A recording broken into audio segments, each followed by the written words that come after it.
तो धन लाभ, ऐश्वर्या लाभ, आपको बहुत सारे धन की प्राप्ति हुई है। मैंने जो उपाय बताए हैं, प्रत्येक उपाय से आपको धन की प्राप्ति हुई है। बल्कि आप लोग ही मुझे कमेंट करके बताते हैं कि हमें इस उपाय से यह प्राप्त हुआ है। दोस्तों, मैं वशीकरण के उपाय बताता हूं, मैं धार्मिक उपाय बताता हूं। दोस्तों, मैं अभी तक कई सारे उपाय आपको बताए हैं। तो दोस्तों, आज मैं बताने वाला हूं आपको मॉर्निंग अमावस्या के एक ऐसा उपाय। दोस्तों, इस उपाय को जरूर कर लेना, क्योंकि अगर मान के चलिए यह उपाय आप होनी आवश्यक अमावस्या के दिन कर लेते हैं, तो दोस्तों आपकी जिंदगी से शनि की 7.5 तो जीवन भर में कभी नहीं आएगी। दोस्तों, यह उपाय एक प्रमाणित उपाय है, क्योंकि यह उपाय हम तो बात ही रहे हैं, बल्कि हमारी जो गुरुदेव हैं बहन बह भी इस उपाय को बता रहे हैं। इसलिए आपसे कहना चाहूंगा दोस्तों, इस महायोग टीवी चैनल के माध्यम से आपको एक बात और बता दें कि आप अपनी राशि को कमेंट बॉक्स में जरूर डाल दें, क्योंकि हम राशि से जुड़े अनुसार आपकी भाग्य में कुछ चली आ रही परेशानियों को दूर करने के लिए भी विशेष रूप से उपाय ही बताते हैं, जिससे आपको लाभ की प्राप्ति होगी। इसलिए आप अपनी राशि को हमारे कमेंट बॉक्स में पहले ही डाल दीजिए, क्योंकि वीडियो में आगे चलकर आपको ध्यान भूल सकते हैं। और दोस्तों, आपसे एक अनुरोध और करना चाहूंगा कि इस वीडियो को भी लाइक कर दें। चलिए जान लेते हैं मौनी अमावस्या कब है और उससे जुड़ी संपूर्ण जानकारी। दोस्तों, पंचांग के अनुसार माघ मास के कृष्ण पक्ष की आखिरी तिथि मांगी या मौनी अमावस्या होती है। मौनी अमावस्या पर आशी मनु का जन्म हुआ था। मनु शब्द से ही मानी की उत्पत्ति हुई के दिन मौन रहकर स्नान, दान, पूजा पाठ, मंत्र जाप करने का विशेष महत्व है। दोस्तों, अमावस्या पर पितरों की आत्मा शांति तर्पण, भगवान विष्णु व पीपल वृक्ष की पूजा करना शुभ होता है। मानता है कि अगर इस दिन दान से पहले 1.25 घंटे तक मौन रख लिया जाए तो दान का फल 16 गुना अधिक बढ़ जाता है। तो आइए जानते हैं 2024 में माघ मौनी अमावस्या कब है, पूजा का शुभ मुहूर्त, विधि और इस दिन किए जाने वाले कुछ विशेष कार्यों के बारे में लिए सबसे पहले जान लेते हैं स्नान दान क्या, शुभ मुहूर्त क्या रहेगा। दोस्तों, मौर्य अमावस्या तिथि होगी 9 फरवरी, दिन शुक्रवार को नागमणि अमावस्या प्रारंभ होगी 9 फरवरी की सुबह 8-10 फरवरी की सुबह 4:28 पर। दोस्तों, स्नान दान मुहूर्त होगा सुबह 5:30 से सुबह 6:18 तक। अब जान लेते मौनी अमावस्या विधि के बारे में। दोस्तों, माघ महीने में पवित्र नदियों में स्नान करना बहुत शुभ माना जाता है। इसलिए इस माह की मौनी अमावस्या पर पवित्र नदियों में किए गए स्नान का पुण्य कई गुना बढ़ जाता है। शास्त्रों में कहा गया है कि होठों से ईश्वर का जाप करने से जितना पुण्य प्राप्त होता है, उससे कहीं अधिक पुण्य मौन रहकर जप करने से मिलता है। दोस्तों, अमावस्या के दिन सुबह स्नान कर मौन व्रत का संकल्प लें। जल में काले तिल डालकर सूर्य देव को आज दिन स्नान की बात किसी जरूरतमंद व्यक्ति को दिल के लड्डू, दिल का तेल, वस्त्र वाला आदि चीजों का दान करें। मौनी अमावस्या पर की जाने वाली खास उपाय के बारे में दोस्तों मानता है कि माननीय अमावस्या के दिन पीपल के वृक्ष की पूजा से सौभाग्य में वृद्धि होती है। आज के दिन पीपल के पेड़ की पूजा कर पीपल की जड़ में मीठे जल का अर्थ देते हैं तो आपके करियर में बड़ी सफलता की प्राप्ति होती है और आपका धंधा में वृद्धि होती है। दोस्तों, माघ मौनी अमावस्या की रात को आते का एक दीपक जलाकर पीपल के पेड़ के नीचे रखने से आपकी हर इच्छा पूरी होती है। दोस्तों, अमावस्या के दिन शनि 7.5 और भय प्रभाव को कम करने के लिए ओम शनिश्चराय नमः मंत्र का 108 बार जाप करना चाहिए। अमावस्या के दिन कितने समय तक, मतलब कितनी देर तक मौन रहना चाहिए? कौन से नियमों का पालन करना चाहिए? कौन से कार्य है जो आज हमें जरूर करनी चाहिए और कौन से वह कार्य है जो आज हमें भूल से भी नहीं करना चाहिए? और सुहागिन महिलाओं को किन बातों का ध्यान रखना चाहिए? तो आज की इस वीडियो में हम आपके संपूर्ण जानकारी देंगे, तो आप पूरा वीडियो अवश्य देखें। अमावस्या को मौनी अमावस्या कहा गया है, जैसे कि हर अमावस्या पर स्नान करते हैं, पवित्र नदियों में या फिर दान इत्यादि रहते हैं। लेकिन माघ मास की अमावस्या में एक नियम और जुड़ जाता है और वो है मौन रहने का। अगर मौन रहा जाता है या मौन रहकर दान किया जाता है तो इसका फल आपको कई जन्मों तक प्राप्त होता है और पितृदोष से आपको मुक्ति मिलती है।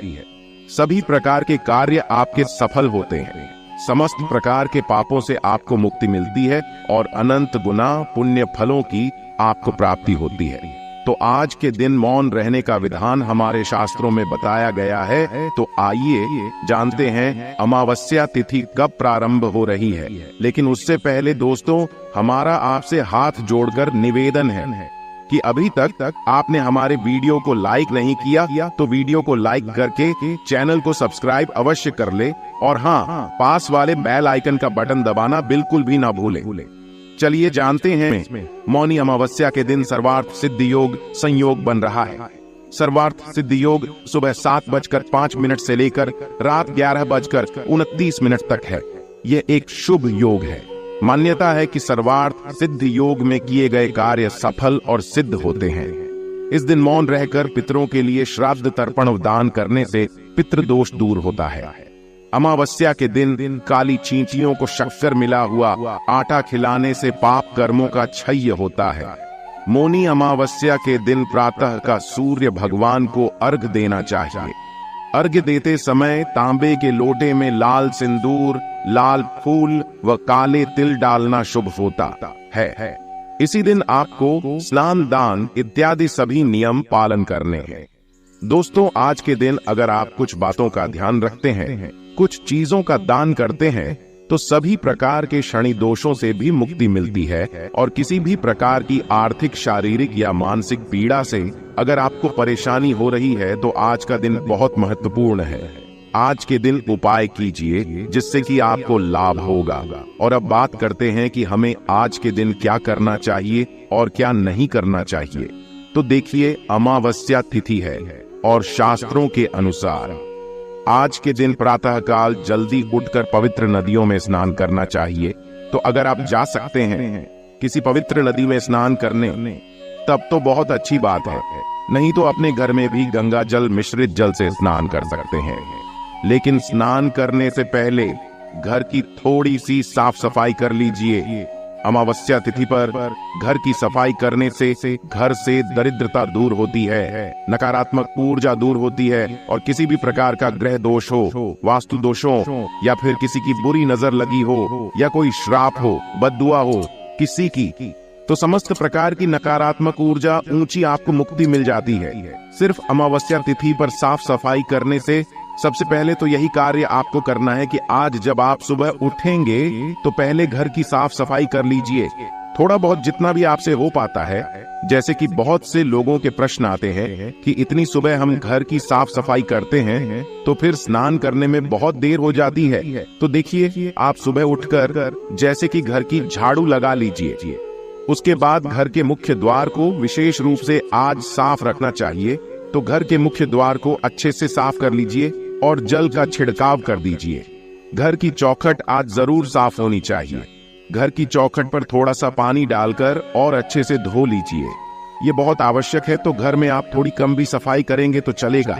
स्नान करने के बाद आप जैसे कि दिन में भी साफ सफाई करते हैं, आज के दिन अगर घर से जाले उतारे जाते हैं, घर के कोने कोने की अगर साफ सफाई करी जाती है तो घर में जो परेशानियां होती हैं वह दूर हो जाती है। तो मान लीजिए कि अगर आप सुबह नहीं कर पाते हैं तो दिन में भी कर सकते हैं। तो सुबह आपसे जितना भी हो पाता है उतनी साफ सफाई कर लीजिए। लेकिन घर के मुख्य द्वार की सफाई जरूर कीजिए। घर के मुख्य द्वार पर जल का छिड़काव होना चाहिए। आज के दिन घर की चौखट जरूर धोनी चाहिए, क्योंकि कहा जाता है कि आज के दिन पितृ आपके दरवाजे पर जरूर आते हैं। किसी न किसी स्वरूप में वह आपके घर आते हैं, अपने परिवारजनों के पास आते हैं। इसलिए अमावस्या तिथि को विशेष माना गया है पितरों के लिए, पितरों की कृपा पाने के लिए। और शास्त्रों के अनुसार चौखट पर पितरों का वास माना गया है। इसलिए चौखट हमको साफ रखनी चाहिए और वहां पर स्नान करने के बाद एक दीपक अवश्य प्रज्वलित कर दीजिए। आज घर के मुख्य द्वार पर दीपक प्रज्वलित करने से सभी प्रकार की नकारात्मक ऊर्जा भी दूर होती है, पर आपके प्रसन्न होते हैं, आशीर्वाद देते हैं। तो आपके घर में जो भी रुके हुए कार्य होते हैं वह पूर्ण होते हैं। और इसलिए सुबह स्नान करने के बाद आप घर पर एक सरसों के तेल का दीपक प्रज्वलित कर दीजिए। दीपक आपको प्रज्वलित करना है और घर का कोई भी सदस्य प्रज्वलित कर सकता है। जरूरी नहीं है कि घर की महिलाएं ही करेंगे, कोई भी सदस्यता प्रज्वलित कर सकता है। और हाँ, आज के दिन पवित्र नदियों में स्नान करने का विधान है। तो देखिए, सबके लिए ऐसा संभव नहीं है कि किसी भी पवित्र नदी में जाकर स्नान कर पाए। तो ऐसे में आप अपने घर में भी गंगा जल और काले तिल मिलाकर उसे जल से स्नान करें। और हाँ, घर में बच्चे हो, बड़े हो या फिर बुजुर्ग, सभी के लिए इसी प्रकार से जल तैयार करना है। मतलब जल में आपको गंगा जल और काले तिल जरूर मिलाने हैं। अगर इस प्रकार के स्नान करते हैं, ऐसे पुण्य अतिथियों व परिवार के दुर्भाग्य दूर होता है। सभी परिवार के सदस्यों के ऊपर किसी भी प्रकार का ग्रह दोष हो तो वह दूर हो जाता है। तो साल की बड़ी अमावस्या है। इस नियम का पालन प्रत्येक व्यक्ति को जरूर करना चाहिए और स्नान करने के बाद भगवान सूर्य देव को जल अर्पित करें। आप जल में अगर थोड़े से काले तिल मिलाकर जल अर्पित करते हैं तो यह बहुत ही अच्छा होगा। इससे सभी प्रकार के बुरे ग्रह दोषों से आपको मुक्ति मिलती है और किसी भी प्रकार की शनि जनित पीड़ा हो तो इससे भी मुक्ति मिलती है। और भगवान सूर्य देव को जल अर्पित करने के बाद आप तुलसी में थोड़ा सा कच्चा दूध अवश्य अर्पित कीजिए।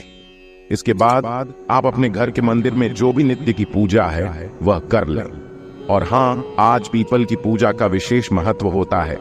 तो घर के आसपास अगर पीपल का वृक्ष हो तो वहां जाकर आप तो जल में थोड़े से काले तिल मिलाकर और पीपल की जड़ में अर्पित कीजिए और इसके बाद धूप दीप करके पीपल की पूजा कर लीजिए। और हाँ, आज संध्या काल में पीपल के पास दीप दान अवश्य करना चाहिए। तो एक मिट्टी का दीपक या फिर आप चाहे तो आटे का दीपक बना सकते हैं।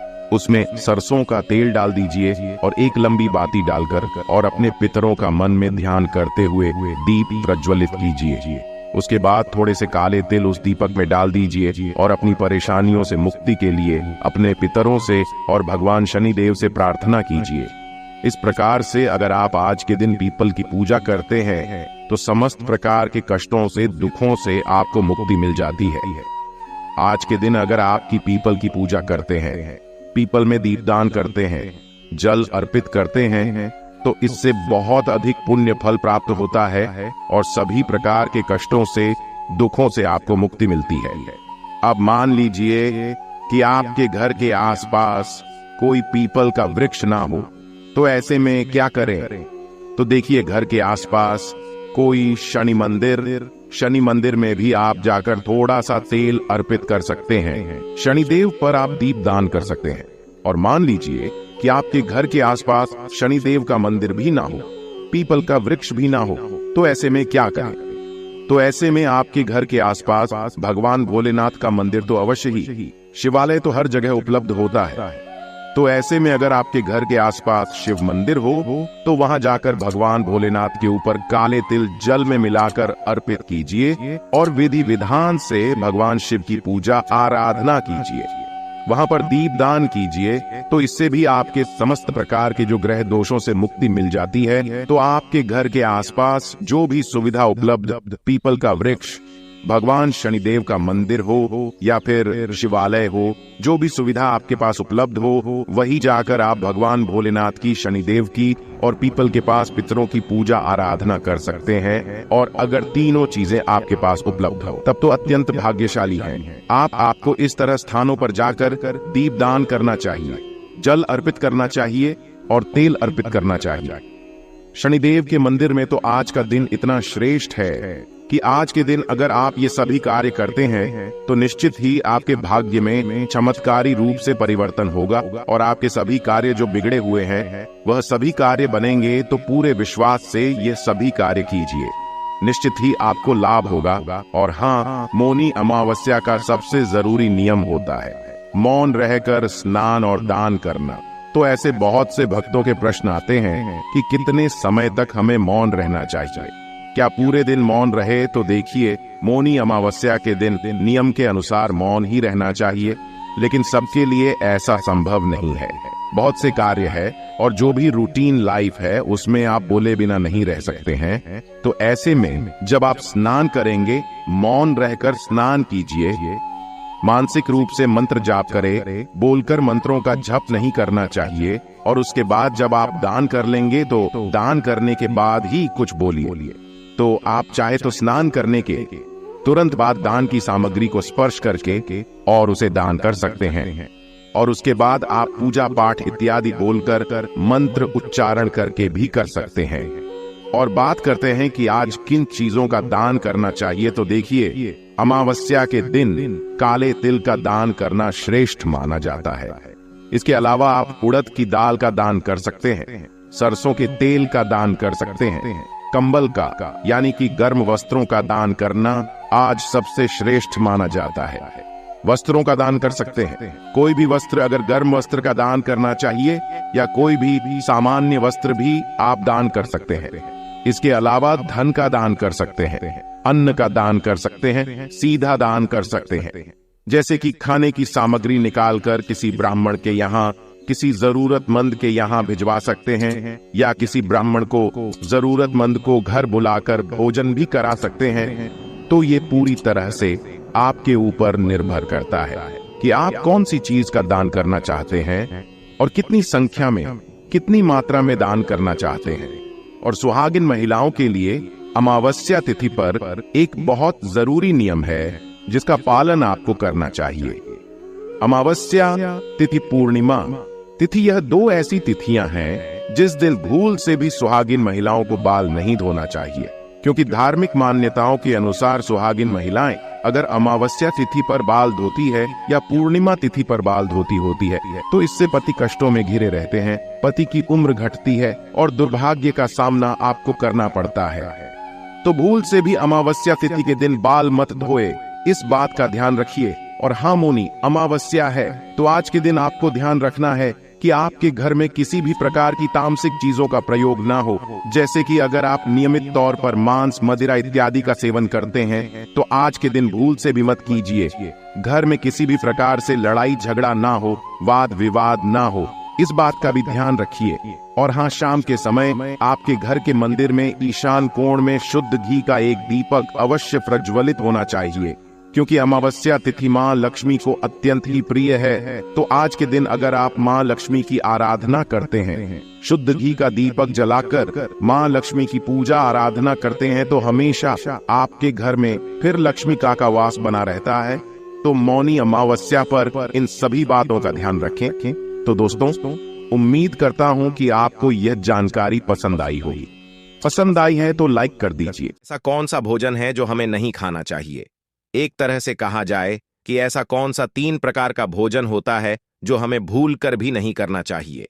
इसके बारे में दोस्तों मैं आपको संपूर्ण जानकारी बताऊंगा। पर दोस्तों, जानकारी बताने से पहले यह भी कहना चाहूंगा कि आप इस वीडियो को लाइक जरूर कर दें और इस चैनल को भी जरूर सब्सक्राइब करें, क्योंकि इतनी ज्ञानवर्धक जानकारी आपको कहीं नहीं मिलेगी। दोस्तों, आगे जानकारी बताने से पहले आपसे महायोग टीवी चैनल एक छोटा सा अनुरोध करना चाहेगा कि आप अपनी राशि को हमारे कमेंट बॉक्स में जरूर बता दें, जिससे कि हम आपको राशि के अनुसार कुछ ऐसा उपाय भी बताते हैं जिससे आपको लाभ ही लाभ हो।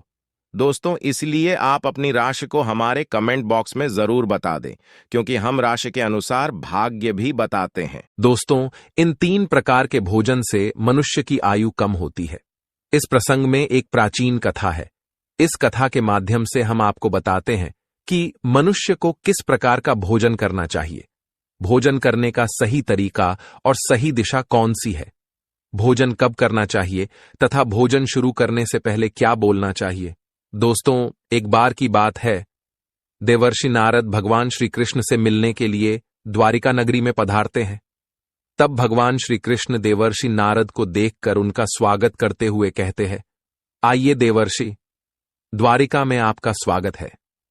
आज किस प्रयोजन से आप द्वारिका में पधारे हैं? अवश्य ही कोई महत्वपूर्ण समाचार लेकर आए होंगे। तब देवर्षि कहते हैं, हे प्रभु, आप सब कुछ जानते हुए भी पूछ रहे हैं। मैं आज आपके पास मेरी एक्स शंका का निवारण करने के लिए ही आया हूं। कृपया आप अपने इस भक्त की द्विधा को दूर कीजिए। तब श्री कृष्ण मुस्कुराते हुए कहते हैं, हे देवर्षि, मैं अवश्य जानता हूं कि आप किस कारण से दुखी है और आपके मन की द्विधा को भी मैं अवश्य जानता हूं। इसीलिए आपके मन में जो भी शंका है अथवा प्रश्न है, आप निसंकोच होकर पूछिए।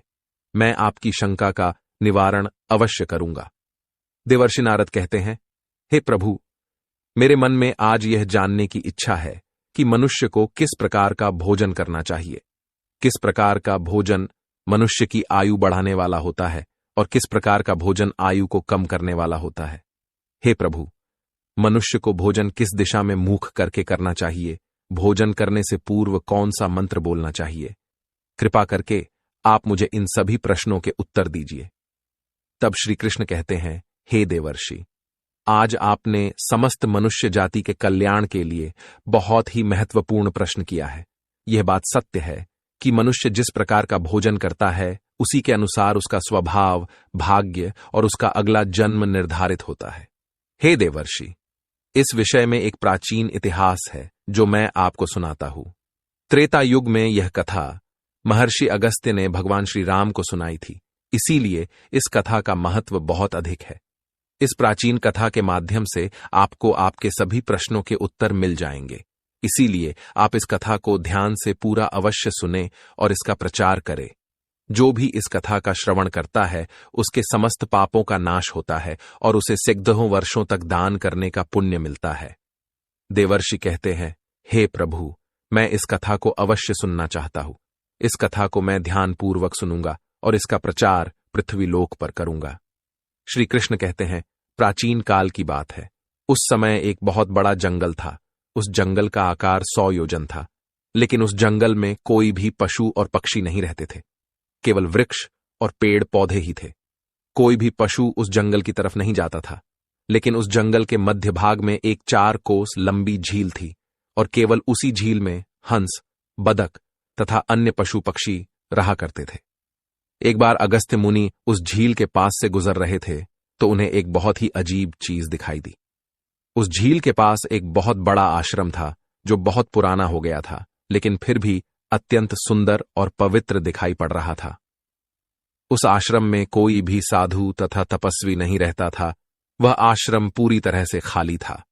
अगस्त्य मुनि एक रात के लिए उस आश्रम में ठहर गए और सुबह उठकर वे उस झील के पास चले गए तो उन्हें रास्ते में एक मुर्दा अर्थात लाश पड़ी हुई दिखाई पड़ी, जो शरीर से अत्यंत बलवान और हृष्टपुष्ट था, जिसे देखकर मालूम होता था कि वह किसी तरुण पुरुष की लाश है।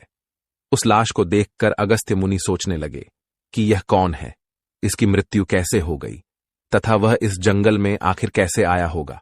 उस मरे हुए आदमी के बारे में जानने की अगस्त्य मुनि को जिज्ञासा हुई।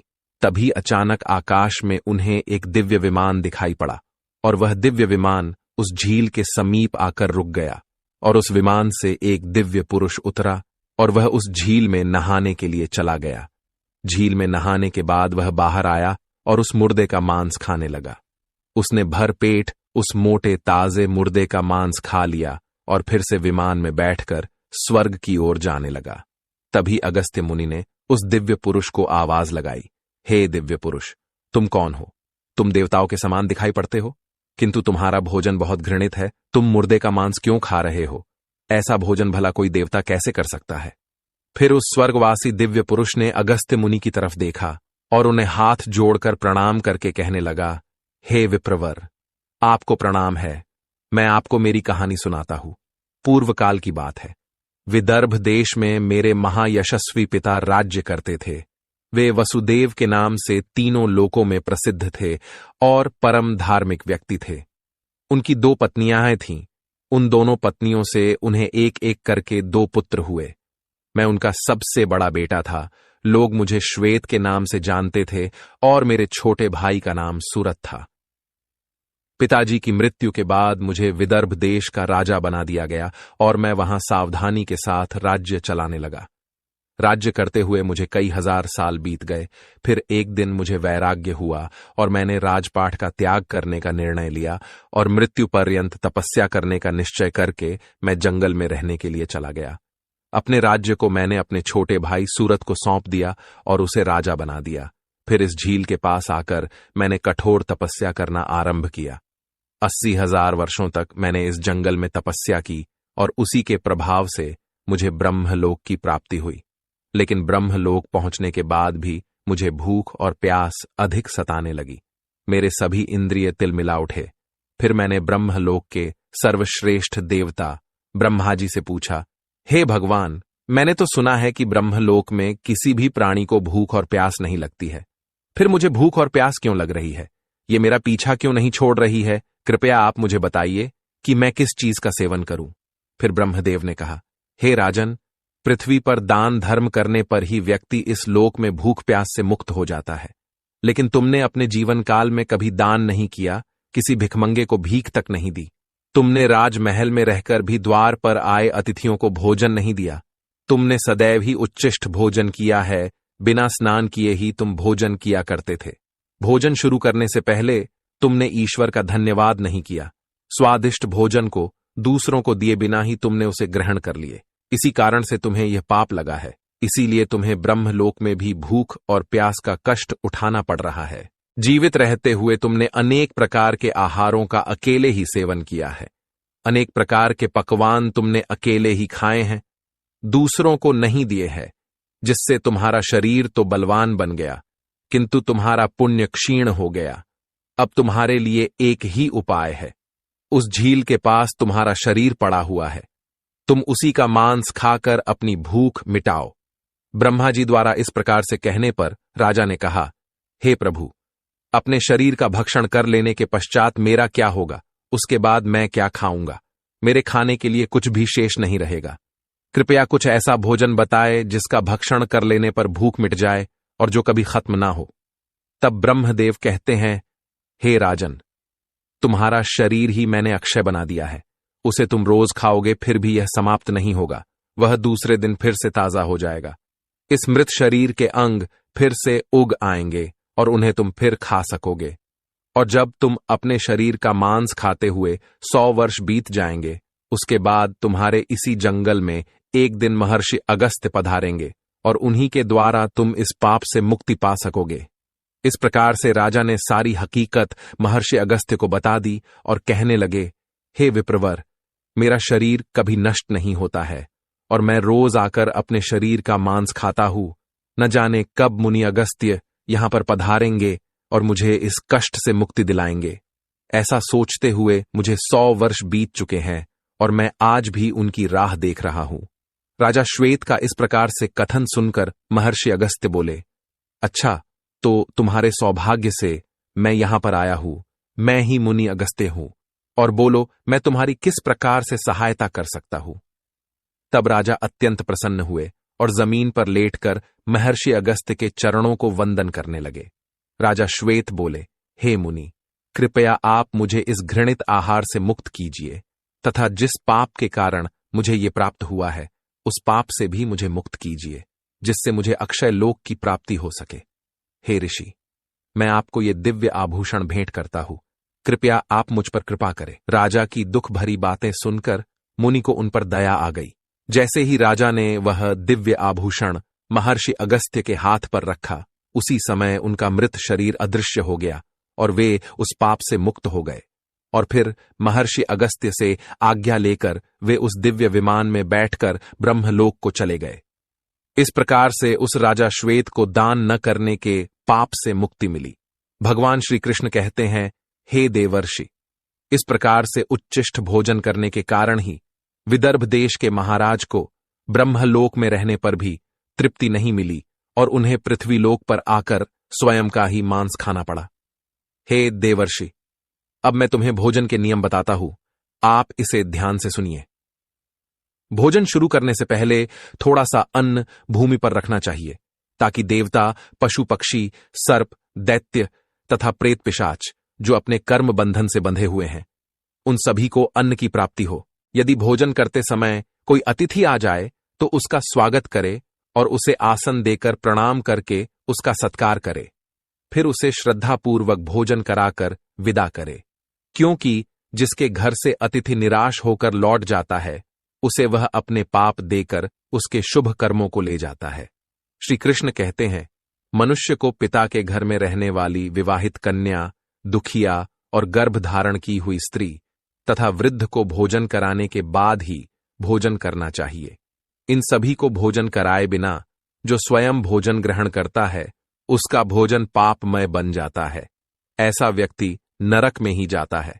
जो स्नान किए बिना ही भोजन करता है उसका भोजन मलभक्षण के समान हो जाता है। जो बालक एवं वृद्ध आदि के हिस्से का भोजन करता है उसका भोजन विष्ठा के समान हो जाता है। और जो बिना दान किए ही भोजन ग्रहण करता है उसका भोजन विष के समान बन जाता है। मनुष्य को कभी भी दुराचारी व्यक्ति द्वारा दिया गया अथवा दूसरों द्वारा अपमानित करके दिया गया भोजन कभी भी ग्रहण नहीं करना चाहिए। मनुष्य को चाहिए कि परोसे हुए भोजन का अग्रभाग अग्नि को देकर ही भोजन करना चाहिए। भोजन को एकाग्र चित्त होकर करना चाहिए। प्रथम मीठा, फिर लवण और खट्टा और अंत में कटु एवं तीखे पदार्थों का सेवन करे। प्रथम 3 निवाले मौन होकर ग्रहण करने चाहिए। ऐसा करने से व्यक्ति के सभी पाप कर्म तुरंत नष्ट हो जाते हैं और भगवान की कृपा से उसे जीवन भर कभी अन्न की कमी महसूस नहीं होगी। श्री कृष्ण कहते हैं, पूर्व दिशा में बैठकर भोजन करने से व्यक्ति रोगों से और मानसिक तनाव से मुक्त हो जाता है। बीमार बुजुर्गों को पूर्व की ओर मुख करके भोजन अवश्य करना चाहिए। इससे उनके स्वास्थ्य में सुधार होता है, क्योंकि पूर्व दिशा उगते हुए सूर्य की दिशा है और सूर्य देव बल, आरोग्य तथा दीर्घायु प्रदान करते हैं। विद्या की अभिलाषा रखने वाले मनुष्य को उत्तर दिशा की ओर मुख करके भोजन करना चाहिए। यह दिशा देवी सरस्वती की दिशा है। ध्यान रहे, दक्षिण दिशा की ओर मुख करके भोजन न करे, यह मृत्यु की दिशा होती है। इस दिशा में मुख करके भोजन करने से आयु कम होती है।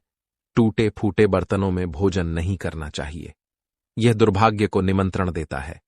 भोजन हमेशा स्वच्छ थाली में ही करना चाहिए। गंदी थाली में भोजन करने से जीवन में दुर्भाग्य आता है। एकादशी के दिन तामसिक अन्न का सेवन न करे।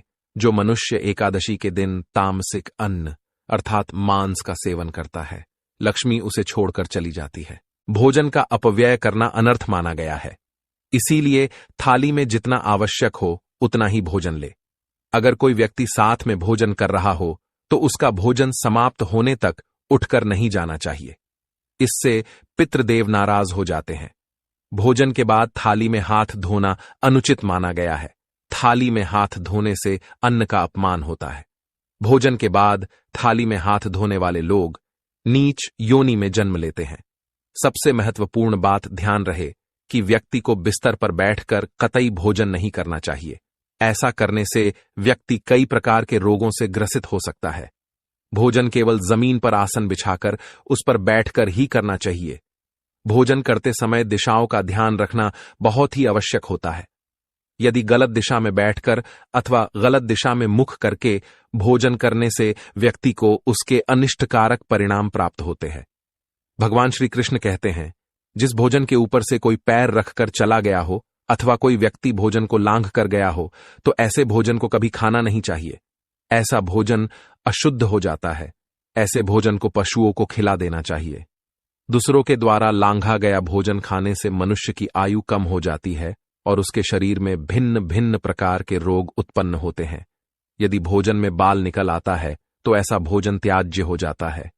यदि अन्न में बाल निकलता है तो उसे ईश्वर को कभी प्रसाद के रूप में नहीं चढ़ाना चाहिए और ना ही स्वयं खाना चाहिए। ऐसा भोजन प्रेतों को प्राप्त हो जाता है। श्री कृष्ण कहते हैं, मनुष्य को दूसरों के लिए परोसा हुआ भोजन भी नहीं खाना चाहिए। जो मनुष्य दूसरों का भोजन छीन के खाता है अथवा किसी को बिना दिए ही स्वयं उस अन्न का उपभोग करता है, उससे देवी अन्नपूर्णा रुष्ट हो जाती है। भोजन सभी में बांटकर खाना चाहिए। दूसरों के हिस्से का भोजन करने से मनुष्य के पुण्य कर्म नष्ट हो जाते हैं। पवित्र आसन पर बैठकर अपने पैरों को भूमि पर रखकर पूर्व की ओर सूर्याभिमुख होकर अन्न ग्रहण करना ही सर्वोत्तम माना गया है। पूर्वाभिमुख होकर भोजन करने से यश की प्राप्ति होती है और उत्तर की ओर मुख करके भोजन करने से सत्य की प्राप्ति होती है। दोनों हाथ, दोनों पैर तथा मुख को पानी से धोकर ही भोजन करना चाहिए। भोजन के पात्र को भूमि पर रखकर अन्न ग्रहण करना ही सर्वश्रेष्ठ माना गया है। शास्त्रों में इस प्रकार के भोजन को उपवास के समान बताया गया है। मनुष्य को क्रोध रहित होकर भोजन करना चाहिए। क्रोध की अवस्था में भोजन करने से भोजन का अपमान होता है और कई व्याधियां उत्पन्न होती है। यदि चित्त कहीं और हो तब भी भोजन नहीं करना चाहिए और गुस्से से भरे मन से भी भोजन करना अशुभ होता है। जो जूते पहनकर भोजन करता है, इस प्रकार के भोजन को आसुरी भोजन कहा गया है। ठीक मध्यरात्रि में, ठीक मध्याह्न होने पर भी भोजन करना अशुभ माना गया है। यदि पेट खराब हो तब भी भोजन नहीं करना चाहिए। गीले वस्त्र पहन करके भी भोजन करना अशुभ होता है। दूसरों के लिए परोसा गया भोजन भी कभी नहीं करना चाहिए। सोते हुए, खड़े होकर, टूटे फूटे पात्र में, भूमि पर रखकर अथवा हाथ पर रखकर भोजन ग्रहण करने से दरिद्रता आती है। भोजन करते समय वेदों का उच्चारण नहीं करना चाहिए। शास्त्रों के अनुसार स्त्री को पति के भोजन के बाद ही भोजन कर लेना चाहिए। यदि पति घर से दूर हो तो पति को ध्यान करके भोजन ग्रहण करना चाहिए। इससे पति की आयु लंबी होती है और स्त्री सदा सुहागिन रहती है। पति से पहले भोजन करना शास्त्रों में शुभ माना नहीं गया है। इससे पति की आयु कम हो जाती है। इसके साथ ही विष्णु पुराण के अनुसार पति और पत्नी को एक साथ बैठकर भोजन नहीं करना चाहिए। ऐसा करने से दोनों में क्लेश और विवाद होता है। अंधकार में अथवा आकाश के नीचे बैठकर भोजन नहीं करना चाहिए। भोजन करते समय सिर पर छत अथवा वृक्ष की छाया अवश्य होनी चाहिए। केवल एक वस्त्र पहनकर भी भोजन करना अनुचित होता है अथवा नग्न अवस्था में भोजन ग्रहण करना अशुभ होता है। इससे जीवन में दुर्भाग्य आता है। सवारी पर बैठकर अर्थात किसी वाहन में बैठकर भी भोजन ग्रहण करना अनुचित होता है। साथ ही शैया पर बैठकर भोजन करने से व्यक्ति की आयु कम हो जाती है। हंसते हुए अथवा रोते हुए भोजन करना अनिष्टकारक होता है। इससे गले में अन्न फंसकर प्राण जाने का भी खतरा बना रहता है। तो दोस्तों, इस प्रकार से भगवान श्री कृष्ण ने देवर्षि नारद को भोजन करने का महत्व बताया है। आपको यह कथा कैसी लगी कमेंट करके अवश्य बताएं। जानकारी अच्छी लगी तो वीडियो को लाइक जरूर करें और कमेंट में जय श्री कृष्ण अवश्य लिखें। साथ ही चैनल को सब्सक्राइब करें। आप सभी का धन्यवाद।